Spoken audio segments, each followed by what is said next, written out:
Muy bien. Bueno, bienvenidos a los que están presentes en este momento y los que lo verán la grabación. Es la presentación organizada por el Partido Libertario Chubut con la presencia de Agustín Echevarne. La charla es Reforma del Estado para Crecer. Bueno, Agustín es economista, es especialista en desarrollo económico y en comercialización estratégica. Es director general de la Fundación Libertad y Progreso. Bueno, a los que están presentes se les recuerda que pueden hacer las preguntas en el chat, o Agustín amablemente también dice que pueden interrumpir en cualquier momento, que no molesta. Así que bueno, Agustín, todo tuyo. Buenísimo, muchas gracias César, y la verdad es un placer charlar con los libertarios del sur.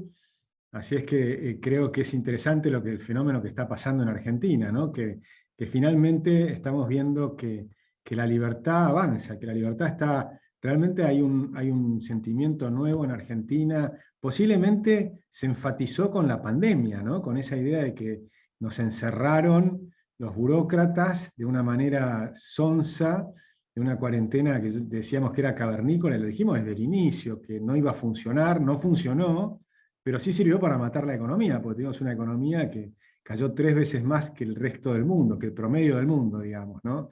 Y para colmo, tampoco no ahorró muertos de ninguna manera, y después siguió con una vacunación tardía y mal hecha. Ahora están devolviendo vacunas de la Sputnik. Es decir, en lugar de tomar las mejores vacunas del mundo de la mejor manera posible, y todas las que se podían, se demoró. Después vinieron los vacunatorios VIP, es decir, todo lo que sabemos, ¿no? Una cosa que fue tremenda, pero que por suerte desembocó en lo que algunos preveíamos, que era una paliza electoral. O sea, la decadencia argentina es enorme, la caída digamos, de lo que es el salario promedio del trabajador, desde el 2013 para acá cayó 42%. O sea, la caída es tremenda. La jubilación es un 30% abajo. Es decir, la gente la está pasando mal. Y los que están arriba de la línea de pobreza, porque ahora dicen que hay un 40% de pobreza, lo cierto es que aunque no estés en la línea de pobreza, estás un poco más arriba, en esa franja arriba, igual tenés que estar recortando gastos. Hay mucha gente que tiene que cambiar a su chico de colegio porque está en un colegio caro, o tiene que cambiar el programa de salud que tiene y pasar a un copago para tener que pagar menos. Es decir, todo el mundo está viendo de qué manera ajustar un poco sus gastos, y para colmo el Estado te sigue cobrando cada vez más impuestos. Así es que la situación es fea, y digamos que cuando uno mira hacia adelante, lo que observa es que Argentina está quebrada. Tenemos quebrado el sistema del ANSES, el sistema previsional, y porque simplemente no puede cubrir todas las promesas que tiene a la población, y además tiene una cantidad de distintos sectores con privilegios y una cantidad de cosas que no va a poder cumplir, y recibe asistencia del Tesoro. Pero resulta que el Tesoro también está quebrado. El Tesoro tiene una deuda tremenda que no puede pagar, que simplemente Guzmán la ha pateado para adelante, la patea para que pague el próximo gobierno, que no la va a poder pagar, o sea que va a tener que volver a reestructurar porque no va a haber plata para hacerlo. Y además el Banco Central también está quebrado. Y sobre esto están haciendo un plan electoralista para tratar de revertir la paliza electoral que recibieron. Yo creo que no la van a poder revertir, tal vez recorten un poquito. Obviamente la gente que la está pasando muy mal, si le regalan algo, capaz que cambian el voto, pero van a ser pocos. Yo creo que la mayoría va a decir, vamos, reciban todo lo que quieran, pero no cambien el voto. O sea, acepten todo lo que les den, eso sin duda, pero no cambien el voto. Es decir, creo que eso es lo que va a pasar, ¿no? Y van a recibir una paliza electoral.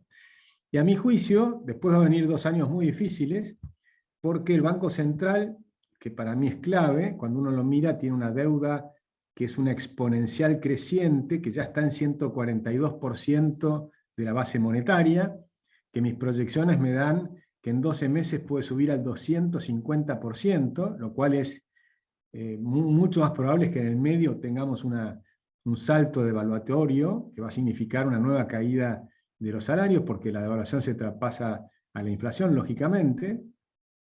Entonces, o mejor dicho, la inflación es la inflación de la moneda. Entonces, cuando tienen que hacer una devaluación, porque necesitan equilibrar el balance del Banco Central, y eso implica la caída del salario real.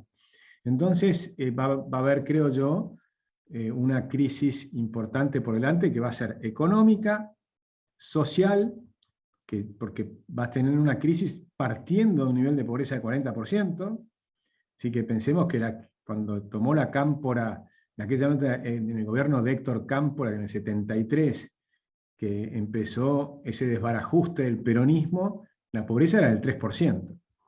Ahora continúa el desbarajuste del peronismo, pero la pobreza es el 40%. Entonces, si a aquel momento llegamos rápidamente a un Rodrigazo, un despelote en 2 años, bueno, creo que puede ser mucho más grave, y puede ser más grave que el del 2001, ¿no? La situación social me parece que va a ser mucho más grave, pero con algo que me da mucho, mucho optimismo, que yo estoy convencido que la paliza electoral que va a recibir ahora el peronismo va a volver a recibirla en el 2023, van a perder la mayoría en las 2 cámaras, la mayoría de las 2 cámaras la va a tener la oposición, y se va a poder hacer una transformación profunda de la Argentina. Así que bueno, un poco la idea de la charla de hoy era contarles cómo veo yo que deberíamos hacer esa reforma. Porque las reformas más o menos estamos, en una gran parte de los economistas, por lo menos liberales, estamos de acuerdo en qué es lo que hay que hacer, y cada vez hay más gente que acepta que esta reforma es indispensable. Pero me gustaría contar un poco cómo veo, en mi caso, o cómo lo haría. Por supuesto, esto es debatible y va a haber muchas visiones y matices, pero creo que es importante tener una idea de cómo puede ser una secuencia de la reforma, para que se vea que es posible hacerla, que es indispensable hacerla, que no va a tener un costo social, porque lo que hay que medir es el costo social de hacer la reforma contra el costo social de no hacer la reforma. Y como sabemos, el costo social de no hacer la reforma es muchísimo mayor. Lo que estamos viviendo hoy en Argentina es el costo social de no haber hecho las reformas en el 2016 y 2017. Es decir, que por no hacer las reformas tenés el costo social. Por eso cuando me preguntan sobre el costo social, digo, miren, el costo social es no hacer las reformas. Pero veamos cómo se hacen, o cómo se pueden hacer en mi visión, ¿no? Y nosotros estamos planteando esto no como la única forma de hacerlo, sino como las investigaciones que nosotros venimos haciendo de cómo se hicieron las reformas en Polonia, Lituania, Letonia, en Irlanda, en la República Checa, en Nueva Zelanda. Tratamos de sacar ideas de todas las reformas que se han hecho de shock. Eso sí, no tomamos las reformas graduales porque no han funcionado. Hay muchos papers académicos que muestran, por ejemplo, los 10 países que hicieron reformas graduales de los que estaban detrás de la cortina de hierro, de las repúblicas socialistas soviéticas, después de 2 o 3 años tuvieron nuevamente crisis y costos sociales importantes. En cambio, los que hicieron reformas de shock lograron no recaer y no volver a tener una crisis social, que eso es un tema muy importante, porque nosotros vamos a partir de un nivel de pobreza muy alto. Así es que bueno, sin más, vamos a la reforma.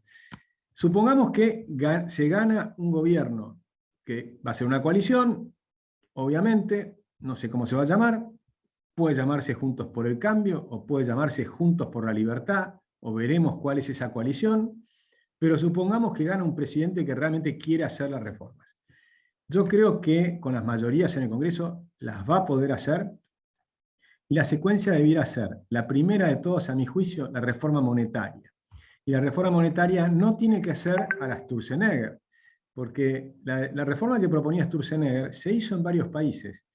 La hizo Arminio Fraga en Brasil, la hicieron en Japón, cuando en Japón tenía alta inflación, la hicieron en Israel, cuando Israel tuvo una altísima inflación, y en otros países. Pero significan 5 años de gran esfuerzo y de tasas de interés muy altas, con lo cual es muy costoso para la economía. Y nosotros eso creo que no lo podemos soportar. Entonces la alternativa son las reformas monetarias, que significan bajar simultáneamente la inflación y también las tasas de interés. En lugar de tener altísimas tasas de interés, es al revés, vamos a bajar las tasas de interés, se van a desplomar, porque se van a desplomar las expectativas de inflación. Imaginemos, en el caso que yo propongo, es la dolarización. Libertad de monedas, y la gente elige el dólar, mayoritariamente. Algunos elegirán el euro, algunos elegirán el Bitcoin o lo que fuere, pero la gran mayoría van a elegir el dólar. Entonces se va a producir una dolarización. Hay dos formas de hacerlo.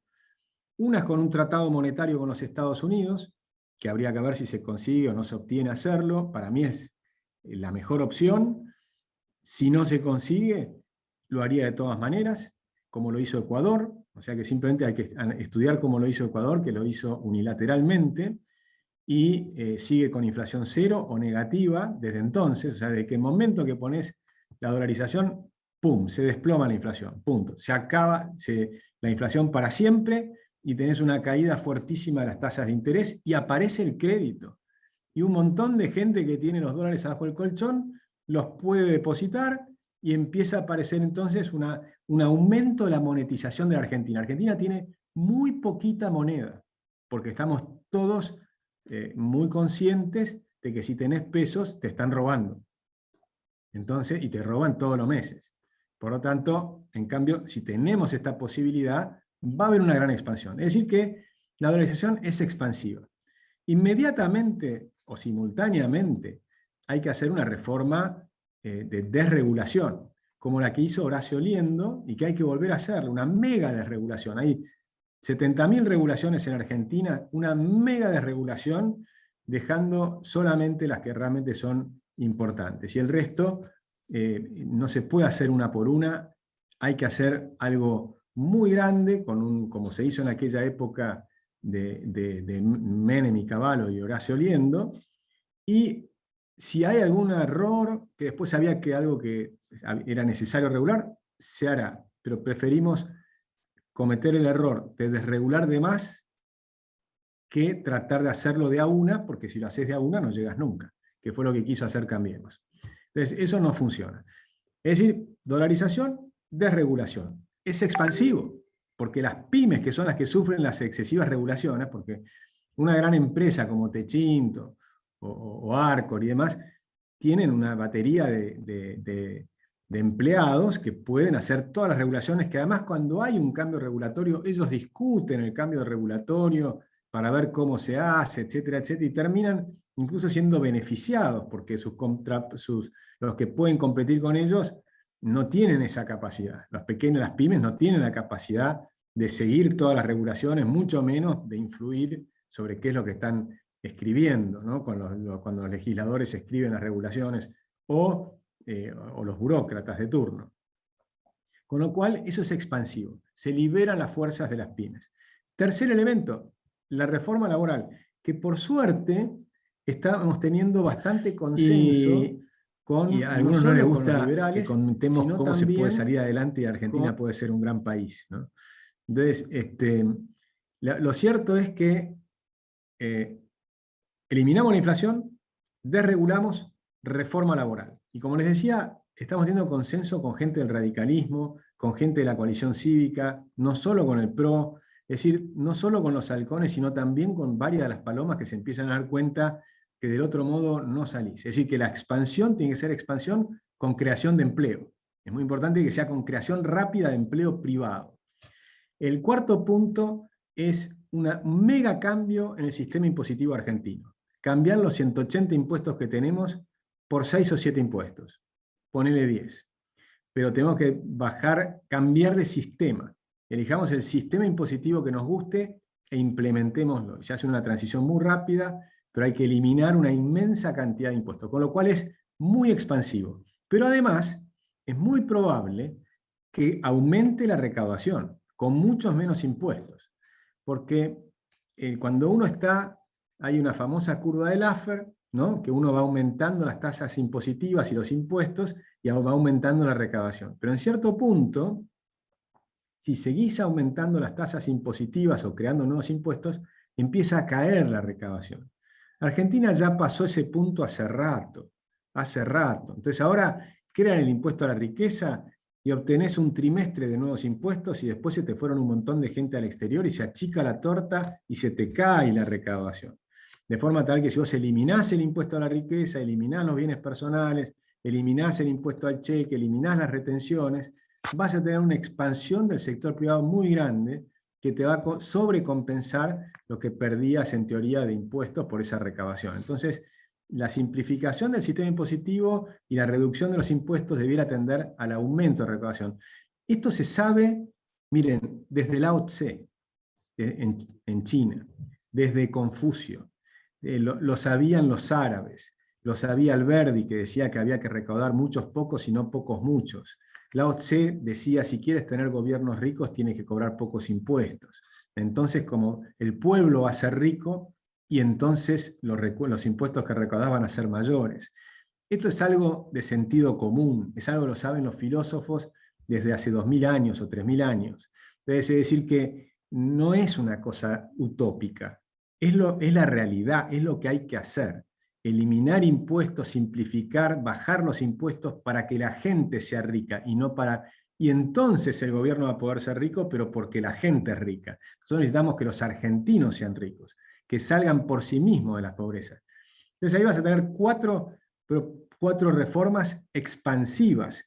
No es cierto que el ajuste es contractivo, es un programa de reformas expansivo. Después vamos a tener otras reformas que sí implican temas que pueden ser más complicados aparentemente, pero que yo creo que el resultado es muy positivo, como la reforma del Estado y la reforma de los planes sociales. ¿Y cómo se hace la reforma del Estado y de los planes sociales? Por lo pronto, desde el primer día. Desde el primer día, cuando uno designa el gabinete, nombrás la cantidad de ministros, y la cantidad de secretarios y subsecretarios y direcciones nacionales y direcciones generales. Eso sea, lo que nosotros proponemos es una super simplificación de lo que es el Estado. Y entonces, por funciones, porque es lo que el Estado tiene que hacer. El Estado tiene que dar buena seguridad, buena justicia, buena defensa, ¿no? Tiene que mejorar la educación y la salud, etc. Pero hay un montón de cosas que no tiene que hacer. No es necesario un ministerio de la mujer y qué sé yo. En Argentina somos todos iguales ante la ley. Si somos todos iguales ante la ley, tenemos que ser todos iguales ante la ley. No se necesitan cantidad de ministerios para tratar de asegurar los derechos de las minorías. Por supuesto que hay que respetar los derechos de todas las minorías, LGBT, lo que sea. Por supuesto, no requiere un ministerio, simplemente requiere aplicar las leyes, punto. No se requieren ministerios y cosas extras para asegurar lo que es evidente. Entonces hay que achicar muy fuertemente el Estado, y nosotros estimamos que esto puede significar que hay 1/3 de los empleados federales que quedan en disponibilidad. Pero, y eso no requiere una ley, porque la ley te lo permite hacer ya hoy, pero le seguís pagando el sueldo. Quedan en disponibilidad y le seguimos pagando el sueldo por 1 año. Pero automáticamente en el momento en que se van a su casa, porque quedan en disponibilidad, tienen que ir a buscar empleo al sector privado. Pueden tener doble ingreso, porque pueden tener el ingreso nuestro que vamos a ir pagando durante un tiempo, y pueden buscar, o sea que nadie pierde, pueden ganar. Eso sí, tienen que esforzarse. Ahora, en el momento en que empiezan a trabajar en el sector privado, empiezan a pagar impuestos, con lo cual es un alivio para el sector público también. Si esa persona le sigue pagando, pero te ingresa porque empieza a trabajar por otro lado y te paga impuestos, entonces está compensando. Pero además, como no tiene café, no tiene gastos de un montón de cosas, se reduce. Y se liberan una cantidad de espacios en los edificios, que probablemente sean 20.000 edificios que se pueden poner en venta. Ahí hay otro que tenés que bloquear. Entonces hay que eliminar, digamos, estos edificios se ponen en venta. El general de Gaulle lo hacía en Francia, les ponía una cadena, cuando se vaciaba el edificio, les ponía una cadena y los ponía en venta. Les ponía una cadena para que no ingresen, porque hay una ley de... Bueno, entonces les decía, estas reformas van a permitir que el sector privado crezca muy rápido, y entonces los planes sociales van a ser un plan empalme para que puedan ir pasando al sector privado, donde los planes sociales los seguís pagando, pero a la empresa que los toma a estas personas. Y en un lapso de tiempo que se va haciendo cada vez más chiquitito hasta que desaparece. Con lo cual la persona no tiene el riesgo o el miedo de aceptar un plan en el sector, de aceptar un trabajo real en el sector privado. Porque el problema que tiene mucha gente dice, bueno, pero si yo pierdo el plan, hasta que vuelvo a obtenerlo, por ahí tardo 3, 4 meses, ¿y qué hago en el medio?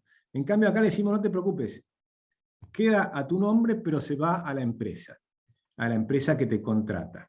Entonces vas a aumentar tu sueldo y eso va a funcionar. Ahí Jorge está levantando la mano, Dame un segundo, Jorge, que termine un poquito esto y me haces tu pregunta. Pero entonces la idea es que el sector privado va a estar creciendo muy fuerte y además, como nosotros probablemente vamos a llegar en un momento a hacer estos planes cuando la Argentina haya pasado una crisis muy grande, los sueldos en dólares van a ser muy pequeños, lamentablemente, pero van a ser muy pequeños. Y la idea que yo estoy proponiendo es que se congelen los salarios públicos. Entonces vamos a tener los salarios privados que van a volver a crecer rápido, y va a haber un salariazo, podemos prometer un salariazo en ese momento, porque va a venir un salariazo en el sector privado, pero contener los salarios del sector público, de forma tal que los salarios privados queden por arriba de los salarios del sector público, y que sea un incentivo natural para que la gente quiera ir al sector privado. Argentina requiere bajar de 4 millones a 2 millones de empleados públicos, pero que sea natural, que sea porque aumentaron ahí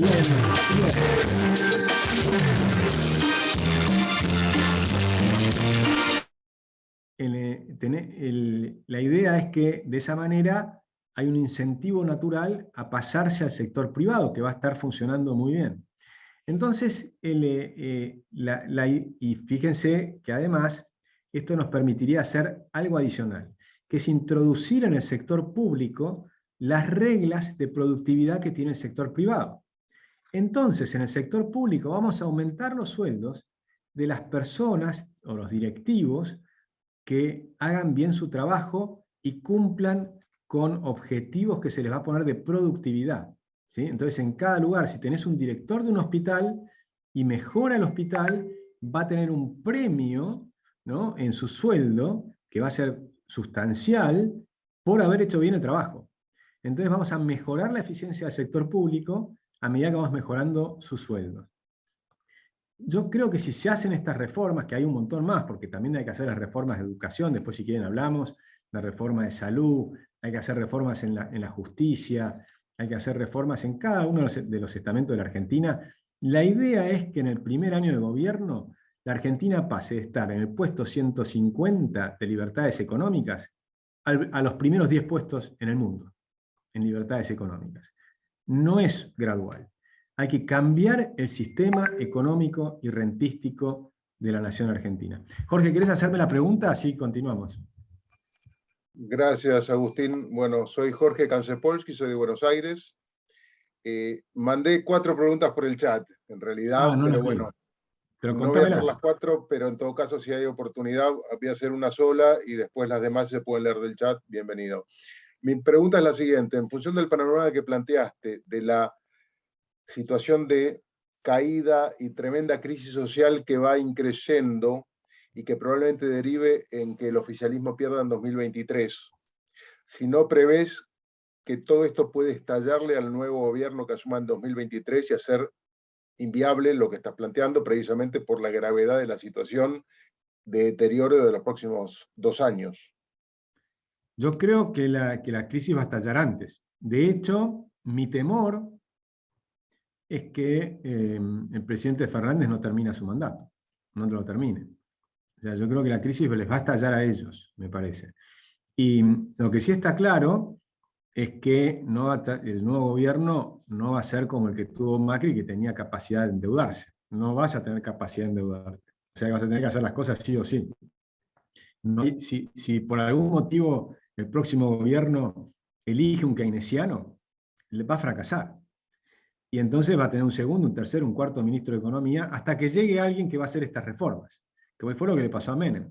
Menem tenía una intuición correcta de que la hiperinflación ya significaba que no se podía ir más por ese lugar, y creyó, y es bastante razonable, piensen que en un hombre que era experto en economía, pero la intuición la tenía bastante desarrollada bien. Entonces él dijo, bueno, lo busco a Bungiborn. Bungiborn tenía un programa hecho con un premio Nobel para el Brasil, pero ese premio Nobel era keynesiano.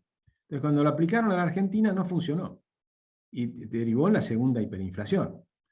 Y entonces después lo convocó, les recuerdan, ¿no? Primero, pobre, se le murió Roig, que era el presidente, una gran persona, que que le agarró el estresazo más impresionante, porque ser ministro de Economía en un país en hiperinflación, les puedo asegurar que es algo que nadie quiere que le toque, ¿no? Porque el nivel de estrés que vas a tener es sideral. Y se murió tratando de hacer eso en los primeros 3 meses. Y lo nombró al vicepresidente de Bungibón, que era Rapanelli. Pero terminó en la hiperinflación porque el programa era un programa donde digitaban todo y calculaban todas las variables, 1000 variables, esos típicos programas econométricos que no funcionan. Y le salió mal. Pero la intuición de Menem era la correcta, buscó al contador de La Rioja, que por lo menos hizo un ajuste, que los contadores a veces son mejores que los economistas, por lo menos saben sumar y restar. Entonces empiezan a decir, ¿viste? Basta, no gastemos más de lo que tenemos, y empezar a ver cómo hago para recortar. Y después finalmente llegó Cavallo. Y Cavallo, con Horacio Liendo, con todo el equipo que tenía la Fundación Mediterránea y demás, hicieron un programa extraordinario. Esa es la verdad, un programa extraordinario. Muy rápidamente colocó a la Argentina entre los primeros 8 países del mundo en libertad económica. Es tremendo lo que hicieron. Las privatizaciones fueron espectaculares. Logró bajar la inflación a 0 y bajar la pobreza del 44% al 22%, muy rápidamente. Es decir que estos programas son expansivos. Así es que yo en eso creo que va a haber una chance de hacerlo. Lo que sí es probable es que no se pueda pagar la deuda y que estemos en default. Eso es probable. Y que se haga una reestructuración, que se tome un tiempo. En el secretario de Finanzas en ese momento va a tener que ver cómo hace para reestructurar y patear los vencimientos nuevamente de la deuda, porque no se va a poder pagar. Incluso, no sé si no habrá que pedir una quita, hay que ver qué posibilidades tiene Argentina de pagar. Argentina hoy tiene una deuda de 100% del PBI y un PBI que se achica, y una deuda que se agranda. Entonces vamos a llegar a una deuda más grande y un PBI más chico.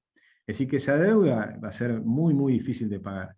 Y por supuesto va a haber la deuda con el Fondo Monetario va a tener que ser reestructurada también, porque no se va a poder pagar tampoco. Entonces ahí hay un tema que va a haber que analizar y va a ser muy, muy, muy complicado.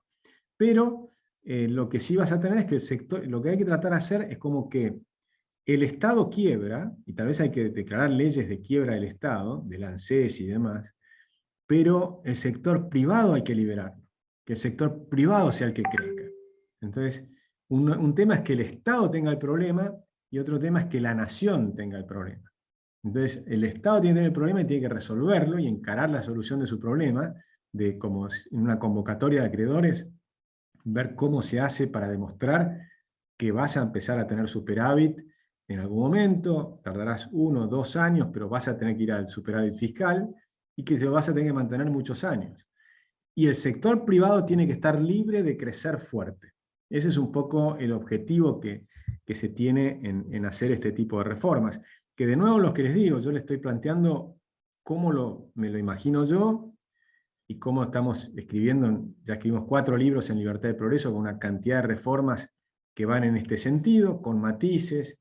Hay algunas economistas que están con nosotros que proponen diferentes sistemas de reforma monetaria. Yo hoy estoy con la dolarización a rajatablas cada día más, pero otros prefieren la convertibilidad, otros como Cavallo prefieren el esquema de Perú, que es un esquema bimonetario. Cuando yo hablo de dolarización, vale aclararlo, yo hablo, lo dije al principio, pero lo repito, es de libertad de monedas. Lo que pasa es que los argentinos mayoritariamente van a elegir el dólar. Sí, Jorge. Ahí hay otro Jorge levantando la mano, y Mariano Burruchaga después. Sí, yo te escuché, ¿qué tal, Agustín? Te escuché en otras oportunidades hablar del modelo de dolarización australiano y canadiense, creo, ¿no? Eso era la convertibilidad con el dólar canadiense. Exactamente. ¿Podría ser una alternativa? Bueno, yo creo que esa es la mejor alternativa desde el punto de vista técnico. Y la propusimos con Iván Kachanowski hace unos años atrás. Y esa idea tiene una gran ventaja, que es que que es lo que va a pasar ahora, que Estados Unidos va a subir las tasas de interés. Primero va a ser el tapering, es decir, va a dejar de comprar bonos y hipotecas, que hoy compra 120.000 millones de dólares por mes, 80.000 millones de dólares de bonos y 40.000 millones de dólares de hipotecas todos los meses, provocando una burbuja en el sector inmobiliario y una liquidez excesiva en todos lados. Bueno, ya anunciaron el tapering, van a reducir eso en 6 meses a 0, y después van a subir las tasas de interés. Cuando subís las tasas de interés, típicamente sufren los commodities, y se caen los precios de los commodities, que son los precios de nuestras exportaciones. Como Canadá y Australia producen commodities, entonces se devalúan esas monedas, y eso te genera un colchón. Entonces es un tema anticíclico, como que nosotros tenemos un ciclo diferente al de Estados Unidos, y eso funcionaría mejor desde el punto de vista técnico. Aumenta las exportaciones. Exactamente, o por lo menos no te las reduce. Y entonces, del otro lado, el problema que yo le veo es que nuestros políticos destruyen todo. Entonces estamos buscando fórmulas para que las reformas que hagamos sean permanentes. Y las fórmulas son tratados de libre comercio, que es otra pata importante, abrir la economía. Lo que pasa es que primero tienen que hacer todas estas reformas para después poder abrir la economía. Si abrís la economía antes de hacer las reformas, va a ser muy difícil competir. Tenés que hacer las reformas para ser competitivo y ahí abrís la economía. Los tratados de libre comercio te dan tiempo para hacer las reestructuraciones de las empresas. Y depende de los distintos sectores, tardás entre 3, 4, 5, hasta 10 años para ir abriendo la economía. Y además te dan previsibilidad. Y son tratados con las grandes potencias, con Europa, con Estados Unidos, con Japón, con Inglaterra, con China. Y eso va a hacer que sea muy difícil volver atrás cuando se haga esto, para que el siguiente gobierno, los siguientes gobiernos, no puedan volver atrás. A mí me encantaría por eso que la reforma monetaria se haga con un tratado monetario. Y yo lo he charlado en algún momento con las autoridades de Australia y me dijeron que eso no era posible. Y en cambio con Estados Unidos encontré mejor recepción en algunos casos. Así que habrá que verlo. Por supuesto, nadie te puede prometer nada, es una negociación, y obviamente lo pueden hacer las personas que sean funcionarios del Estado y no un individuo, que era una idea. Antes de Jorge tuyo estaba Mariano, si te parece. Mariano Gurruchaga. Sí, hola Agustín, ¿se me escucha? Sí, perfecto. Perfecto. Bueno, te sigo mucho a vos en redes y todos los vivos que haces y demás, y hojeé bastante los libros que sacan ahí en Libertad y Progreso, me parecen re interesantes, la verdad, todas las reformas. Yo tengo 21 años y a la 9, de hecho, cuando fue mi primera vez para votar y vi que era un caos el país, empecé a informarme, y donde me encontré más información y propuestas fue en Libertad y Progreso, y por eso terminé ahora siempre viendo tu información. Y bueno, que es como que fui anotando varias preguntas que me fueron surgiendo. Nada, y contestame las que te parezcan más pertinentes. Primero, con el tema de la dolarización, que es como las primeras propuestas que tenés vos para que Argentina tenga este cambio expansivo. Mi pregunta es, ¿qué sucede cuando en momentos de crisis económicas, digamos, se han reiterado los últimos años? Bueno, en nuestro caso fue en el 2001, pero no sé, en el 2008 la burbuja subprime, el año pasado con el COVID, que varios países del mundo, como tienen monedas fiduciarias, creo que se dice así, al momento de las crisis salen a imprimir dinero rápidamente, pero bueno, como tienen otra confianza en su moneda y otros mecanismos mucho mejor que yo, logran sostener ese imprimir dinero, tanto de la libra esterlina como el euro, como el dólar de Estados Unidos. Si Argentina dolariza, haciendo el tratado que vos decís, pero en alguna crisis mundial se queda sin fondos, ¿cómo puede paliar esa crisis si no es imprimiendo dinero, puesto que no tiene una moneda propia? Y después, por otro lado, Si querés vamos con esa, porque es bastante compleja, y después me decís otra. Dale, dale, bueno, gracias. El tema es lo siguiente. Antes de la creación de los bancos centrales, no intervenían monetariamente. Y si vos mirás los 100 años anteriores a las creaciones de los bancos centrales, en la Reserva Federal empieza en 1914 a funcionar. Si mirás los 100 años anteriores contra los 100 años posteriores, te vas a encontrar que, si bien, por supuesto, había recesiones, y en algunos casos eran profundas, salían rápido. Es decir que, naturalmente, la economía tiene sus propias formas de salir adelante. Cuando entras en recesión, lo que se produce es una deflación, bajan los precios, y eso produce lo que un economista llama Pigou, y dado su nombre lo llamamos el efecto Pigou, provoca un enriquecimiento de los que tienen activos. Y esas personas entonces pueden salir a comprar y le ponen un piso a la crisis, y ahí empieza a rebotar la economía. Por ejemplo, claro, en 1921 en la recesión de Estados Unidos de 1921, el gobierno no intervino y saliste rápido. Los keynesianos te dicen que solamente puedes salir con la intervención del Estado, y te ponen como ejemplo la recesión del 30. Pero la recesión del 30 no es un buen ejemplo, porque es una recesión que tardaste un montón en salir. Entonces, ¿por qué creen que funciona esa intervención del Estado si en realidad tardaste un montón de tiempo en salir? Cuando mientras tanto la del año 21 no saliste. Por ejemplo, Argentina tuvo una crisis muy grande en 1890. La famosa crisis de la Baring Brothers. Con Pellegrini, ¿no? Que hizo algo ahí, yo tenía entendido. Correcto. Se cae Tejedor, asume Pellegrini, y Pellegrini no hizo una expansión del déficit fiscal. Al contrario, aumentó los impuestos. Entre paréntesis puso impuestos inconstitucionales, pero y la Corte Suprema tardó 30 años en decir que eran inconstitucionales. Pero bueno, dejemos ese tema de lado. Lo cierto es que la Argentina empezó a crecer rapidísimo después de esa crisis. Y para 1895 Argentina tenía el PBI más alto del mundo. Es decir, que no necesitas la expansión keynesiana para salir de las crisis. Es una falacia de los keynesianos. Claro, En el caso nuestro, de la crisis del 2001, podríamos haber mantenido la convertibilidad. Yo sostengo que deberíamos haber mantenido la convertibilidad. Lo que sí es cierto es que hay que tener en claro qué es lo que haces con el sistema financiero. Y ahí, por ejemplo, Jorge Ávila tiene un paper donde muestra dos posibilidades de lo que hay que hacer con el sistema financiero, que es, como no tenés prestamista a última instancia, porque el prestamista, además de hacer política monetaria para tratar de zafar de la recesión, una función importante del Banco Central es que cuando hay una crisis bancaria, dar liquidez como prestamista de última instancia, se llama, ¿no?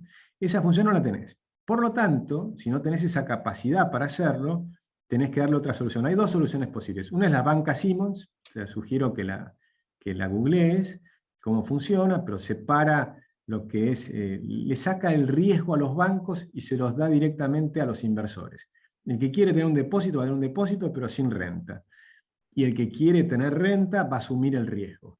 Entonces va a asumir el riesgo de comprar un fondo que presta a las empresas o un fondo de inversión de lo que fuere. Entonces eso hace que los bancos no tengan riesgo, que el riesgo se lo pasa directamente a cada inversor en función de lo que cada persona quiera. La otra alternativa es la que usa Panamá, por ejemplo. Panamá tiene una banca offshore, es decir, que los bancos que tiene Panamá son filiales de grandes bancos internacionales. Entonces el prestamista de última instancia es la casa matriz.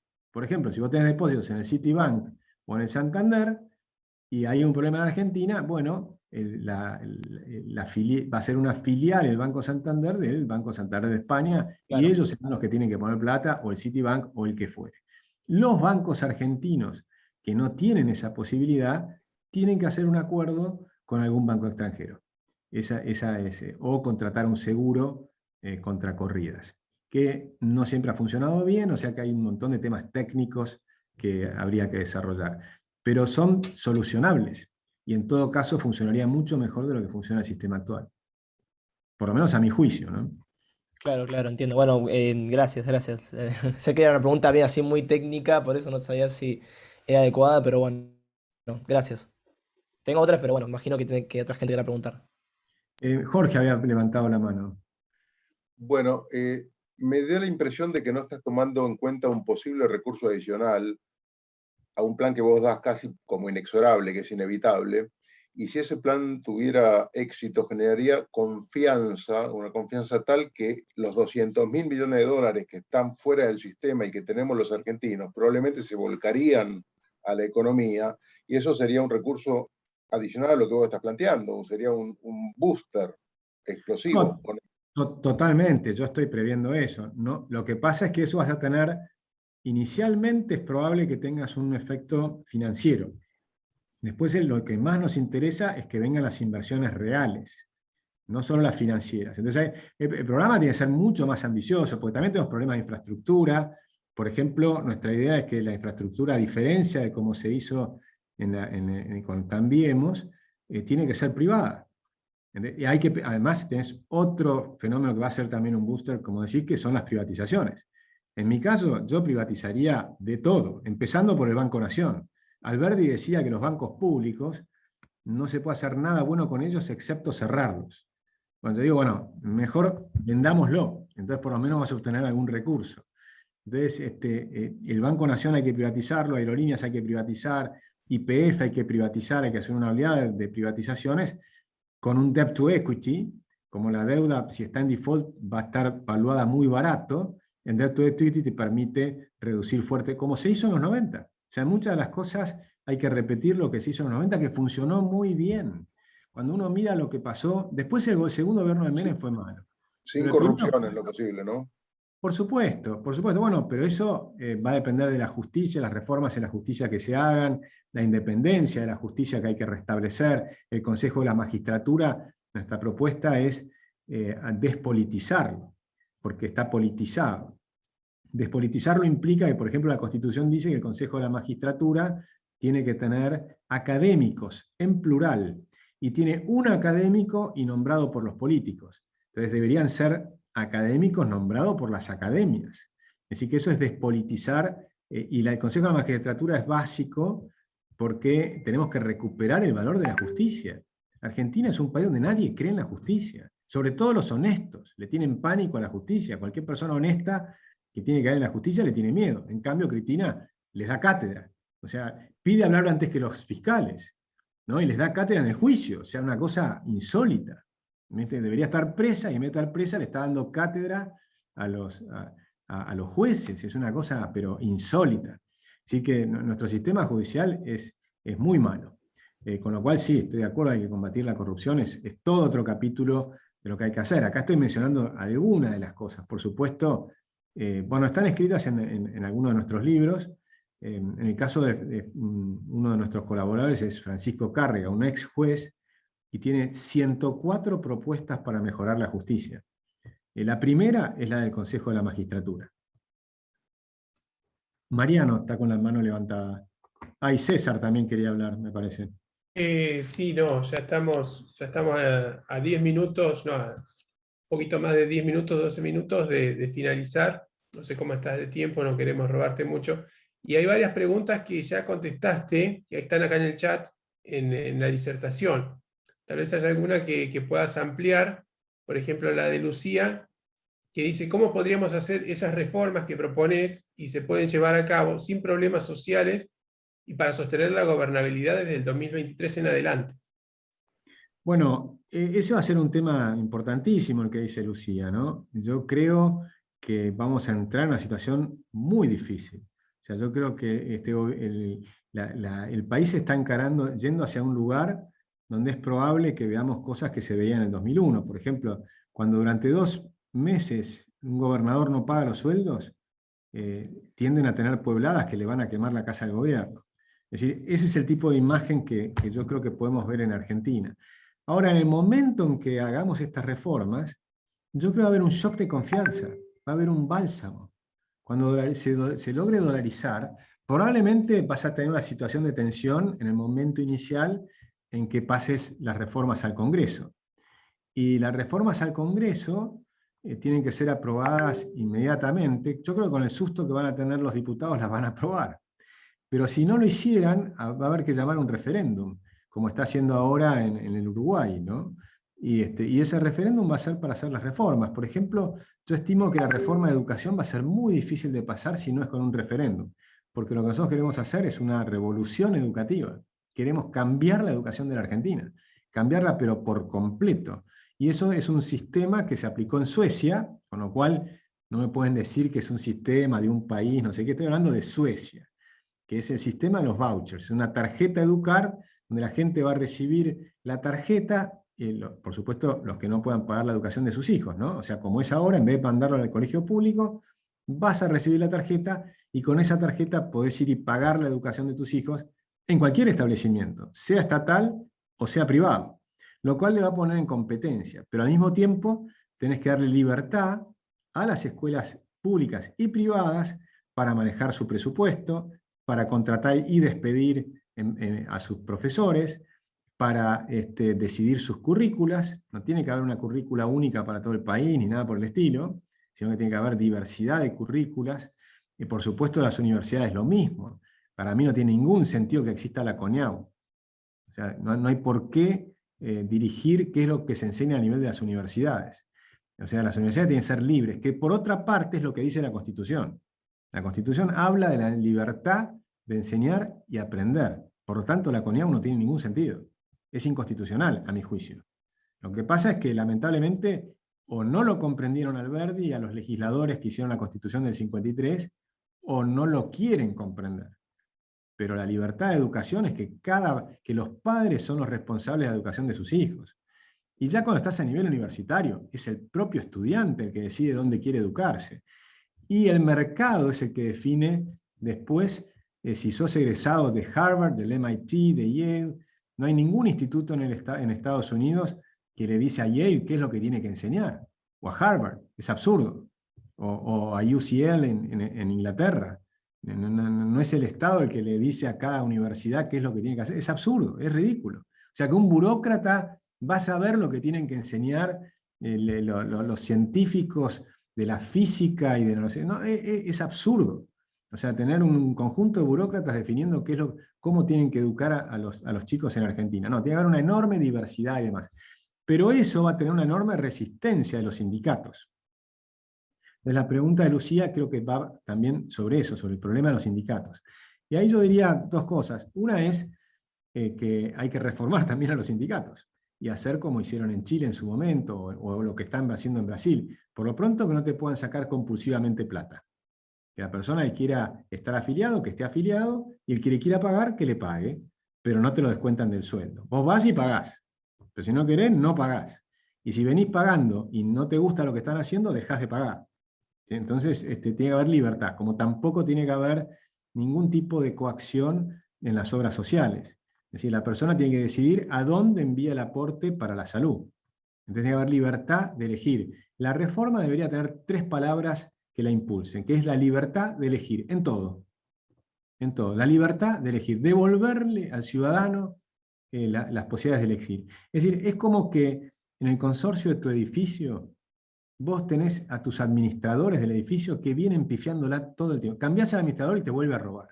Cambiás al administrador y te vuelve a robar. Cuando nombras un nuevo administrador, le atás las manos, que no puede hacer nada más allá de lo que vos estás estipulando. Es decir, tratás de evitar que tenga la emisión de moneda, porque sabes que te roban. ¿Por qué no pueden tener un banco central? Porque te roban, los políticos consistentemente de 1935 para acá, le roban al asalariado. Entonces basta, le sacamos esa posibilidad, no pueden robar más con el Banco Central.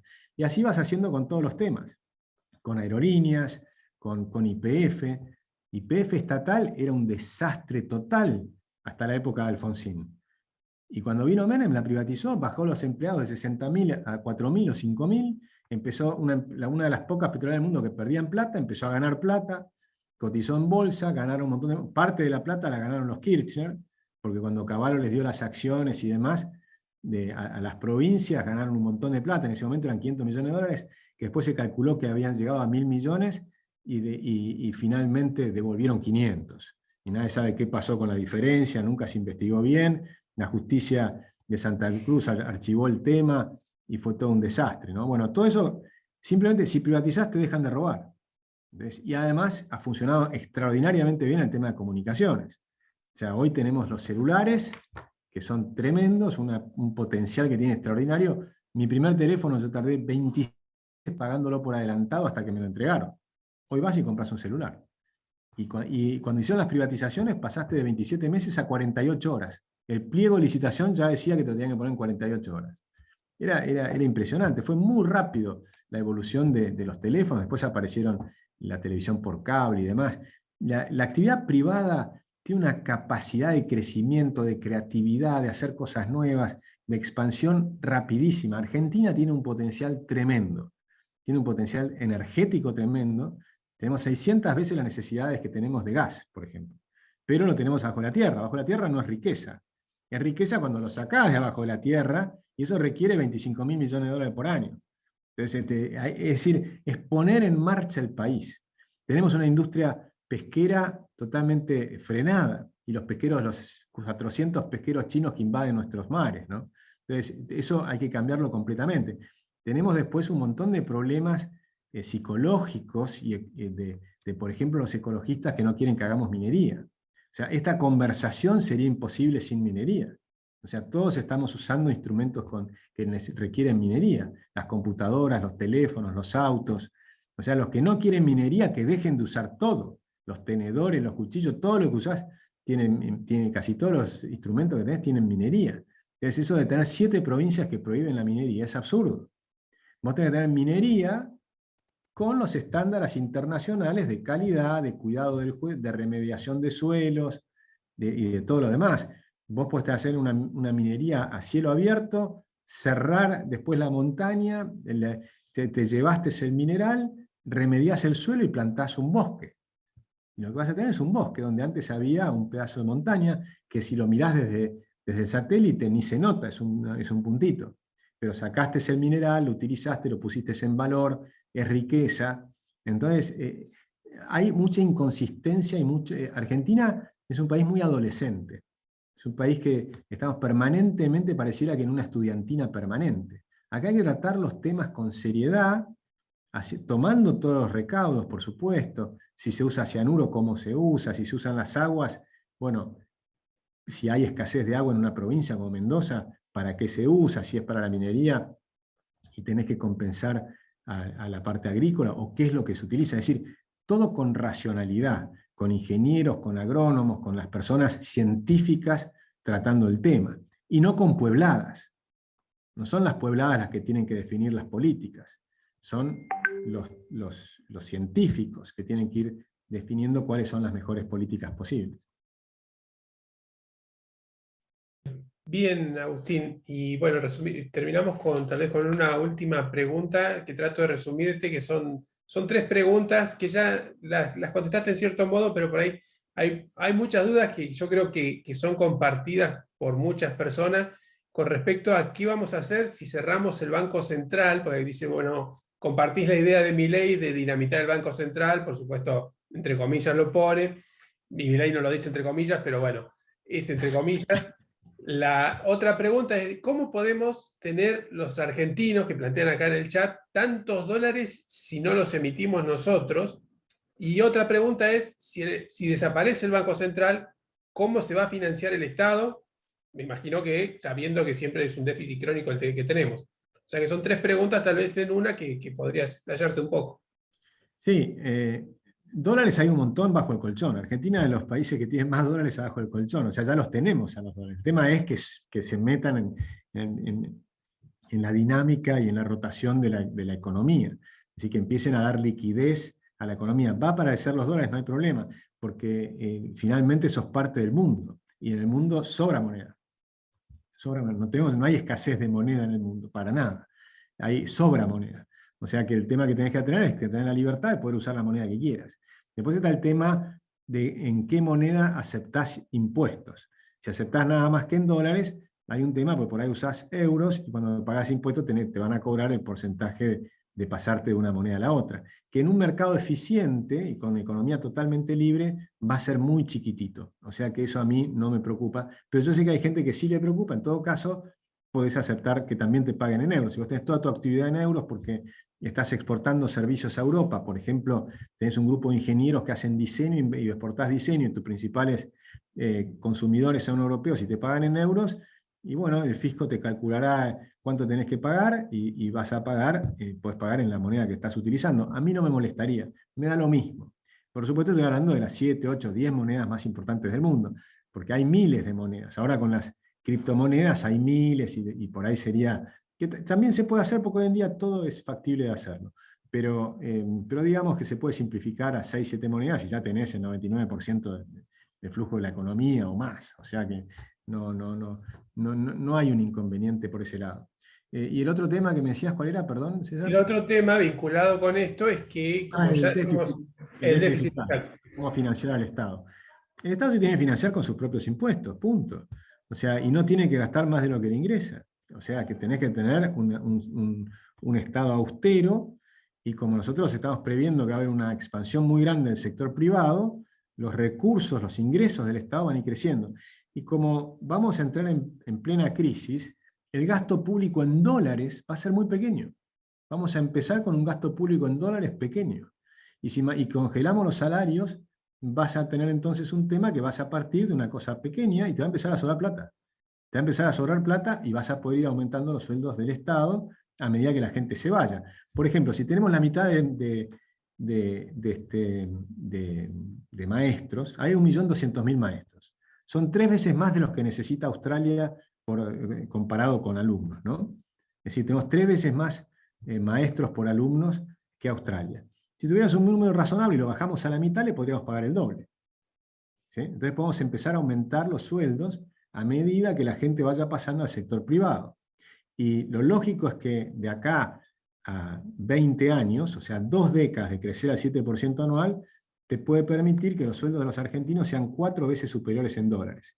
La gente que va a trabajar en el Estado vuelva a ser una cantidad de gente razonable, mucho menor, va a poder también ganar 4 veces más.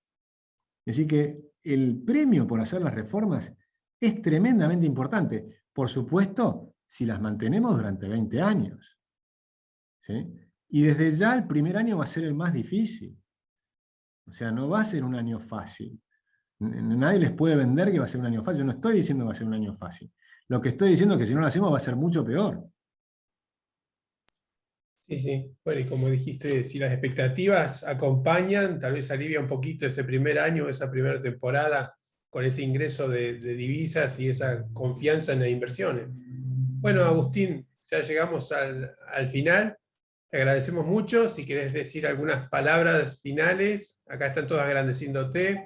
Algunos que te piden saludos, etcétera. Tenés un montón de admiradores. Un saludo a todos, a Mateo, que está por ahí.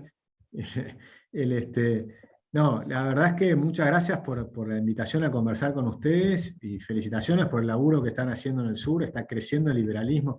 Me impresionó en Tierra del Fuego, ¿no? La tarea que están haciendo también ahí cerca donde están ustedes.